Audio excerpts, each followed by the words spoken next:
All right, joining us now is the Attorney General, great state of Arizona, who is now a Senate candidate. He's in this Republican primary for Senate. We are proudly supporting him. He's been a friend of this program for a long time. He's a real fighter. He did have a recent victory that a federal judge blocked the lawless Biden administration's policies that stopped nearly all deportations after he was enforcing the laws of the land. Joe has been aiding and abetting the law breaking, and certainly Attorney General Brnovich has been in the forefront of these fights. He joins us now. Sir, how are you? How's the campaign? Well, by the way, what's the name of your dumb website again? Because it makes no sense. Come on, you're going to make my sister mad at you. It's the dumb website is brnoforaz.com, BRNOFORAZ.com. But the Hannity variant, remember, there's the Hannity variant, which is Mark B for AZ, M-A-R-K-B. Thank you, because nobody could remember the other one. For example, my website is Hannity.com. Simple.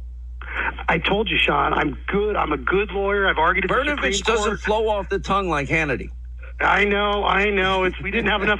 When my parents immigrated here, they didn't have enough money to buy any vowels, so we got stuck with that one. Oh, good. Oh, stop it. All right. Let's start with what President Trump was just talking about. And, I mean, it's a disaster. I can't think of one thing Joe's done that has made this country a better place and helped the American people. And that's on foreign policy or domestic policy.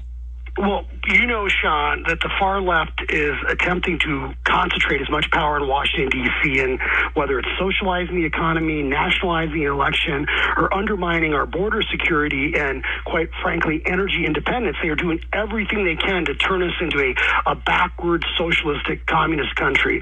And when I sit there and I hear Joe Biden and officials in his administration basically continue that they're going to substitute their reckless policies for what the law says, we really need to understand that this is a fundamental difference between Republicans and the far left that have taken over the Democratic Party. This is not the party of JFK.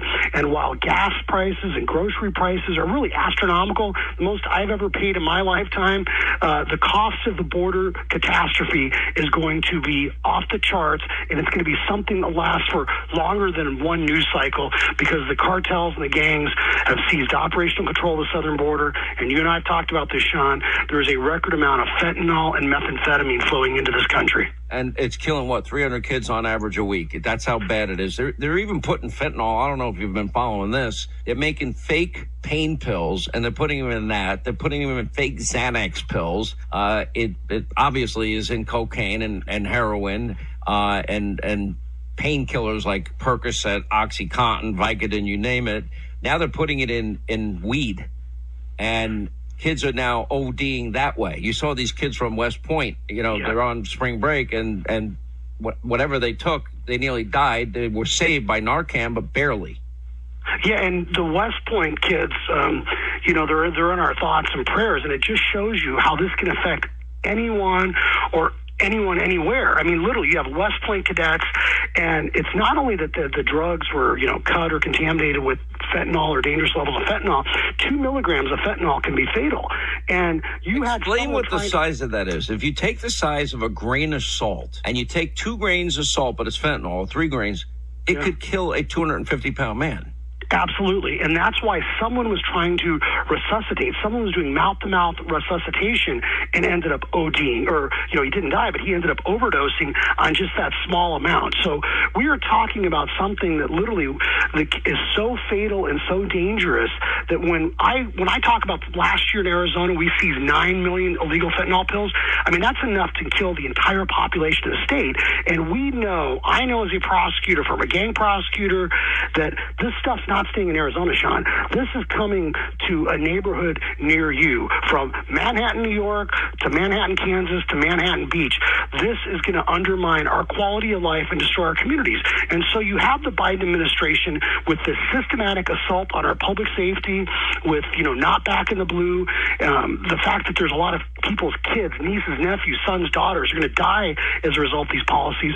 And then you throw on top of it record inflation, a 40-year high, the fact that most people, like my mom and her friends from church, are worried about how they're going to, pay for milk and gas because prices are rising way faster than they have the ability to make up for it. And, when you're someone that's 87 years old like my mom, that's lived through communism, lived through World War II, raised some good kids, and now she's at that point in her life where she just wants to be able to garden, take care of her roses, talk to her friends from church, and watch Wheel of Fortune. And now she has to stress out because of what Joe Biden's doing.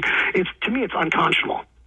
So let's talk a little bit about your governing philosophy, because this gets to the heart of why I'm supporting candidates like you and candidates like Dr. Oz in Pennsylvania in the primary and candidates like Herschel Walker. And I have nothing against the other people that are running, but I only support people that I personally know to be solid, America first, make America great again, save America, Reagan, Trump conservatives. That's who I am. So tell us your governing philosophy so the people in Arizona, can distinguish between you and Mark Kelly, the most reliable vote that Chucky Schumer has. Sean, I grew up here in Arizona, and as I said, my parents lived through World War II and communism, and I think that when your family has not just studied history, but lived it, you have a unique appreciation for how important freedom and liberty are. As Ronald Reagan used to remind us, it's never more than one generation away from extinction. So my entire career, whether I was working as a paper boy, whether I was working as a gang prosecutor, whether I was working as a federal prosecutor, and now even as AG, it's always been about the rule of law. What does the rule of law require? Because that's what separates us from. No, we don't have the rule. We do not have equal justice under the law. I would argue, Mr. Attorney General, respectfully, and you just argued before the Supreme Court 2 weeks ago. And I don't think we have equal application of our laws. And Joe Biden, I would argue to you, if I were to do what he's doing, and that is, not only did he bring back catch and release, he put it on steroids as catch, process, and then give free transportation to the state of your choice. Now, if I did that, I would think I could get arrested for human trafficking. Am I wrong? Yeah, the problem is, Sean, because he's the president, he's charged with executing the laws. It's really Congress that needs to step up and either cut off funding or impeach the president of the United States. But the laws of the land do not allow. Do not allow for people to enter the country illegally. Yeah, he's not only allowing it; he's aiding and abetting and assisting in the law breaking, and then he's transporting people with our tax dollars to every state in the union. Absolutely. And that's why, as you know, we've been involved in so many lawsuits against him. The one last week where we won, basically where the federal judge struck down Joe Biden's permanent guidance, and that was the policy where ICE was not picking up people with detainers and deporting them and literally releasing criminals into our neighborhoods, not just in Arizona, but throughout the country. So we won that case. And the case you referenced, the public charge case, that was the rule that basically says that if you're not a citizen, you can't be dependent on the federal government or state government for welfare benefits. And I always tell folks, this is the land of opportunity, but it is not the land of the welfare state. So I continue to fight with all the tools in my toolbox, Sean, to push back and hold the Biden administration accountable in front of federal judges, even all the way up to the U.S. Supreme Court. But ultimately, I think, one of the reasons, a big reason why I'm running for the U.S. Senate is because we need people in Washington, D.C. that understand that you cannot be an enabler. You cannot allow the federal government and the president to get away with undermining the rule of law. All right, quick break. More with the Attorney General of the great state of Arizona, Mark Brnovich, also a Senate candidate that I'm supporting. All right, Attorney General and Senate candidate Mark Brnovich from Arizona is with us. Then we'll get to your calls, 800-941-SEAN. The one senator from your state that has impressed me that is not a reliable Schumer vote is Kristen Sinema. What's your relationship like with her? Well, I have a good relationship with Senator Sinema, but I will say, and I will remind folks, that in 2018, I got more votes than Sinema or McSally, even though I had these out-of-state left-wing groups of people like Tom Steyer spending millions attacking me because I'm a principled rule law conservative. And at the end of the day, Senator Sinema, although she stood up to Schumer, remember, remember, she still voted for budget bills that helped, the COVID relief bill that really kicked off a lot of the inflation we're seeing, because the federal government and the Democrats are essentially printing money and threatening to raise taxes when we're about to go into a recession. And so, why I have a decent relationship with Senator Sinema, her and I differ on policies and we differ on the size and scope of the federal government. And I would remind her and everyone else that any government that's big enough to give you everything is big enough to take it away. And federalism has to mean something. And that means that issues of public health, safety, welfare, education, those were issues that were supposed to be left to the states and not the federal government. And anytime we cede that authority to the federal government, we're not going to get it back.